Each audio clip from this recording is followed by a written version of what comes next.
Нынешняя снежная зима добавила хлопот сельским жителям. Пешеходные дорожки то и дело заметает, а на кровлях образовываются приличного размера сугробы. В этом доме они грозили проломить крышу дровяника. Именно поэтому волонтеры первым делом схватились за лопаты.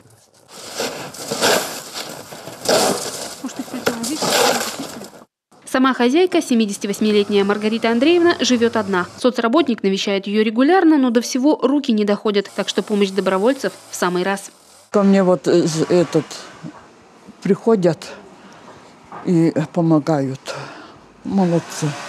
Пока одни чистят крышу, другие пилят на дрова старенькие заборы доски. Не пропадать же добру, говорит Маргарита Андреевна. Она визиту помощников была так рада, что сама, несмотря на почтенный возраст, выходит помогать добровольцам. К слову, дрова они тут же складывают в сенях, чтобы не заметало снегом, и пенсионерке не приходилось то и дело выходить за ними на улицу.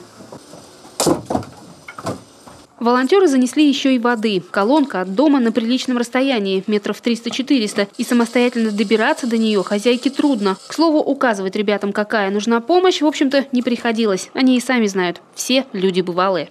Где-то год назад просто помогаю старым людям, ветеранам войны. Потому что они нам тоже помогли.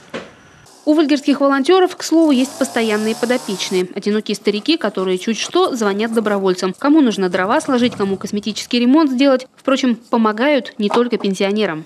Есть у нас такой проект с любовью к детям. Мы ездим по отдаленным детским садам и проводим там праздники, дарим канцтовары, игрушки, ищем спонсоров для этого. И сами их веселим, потому что к ним редко кто приезжает.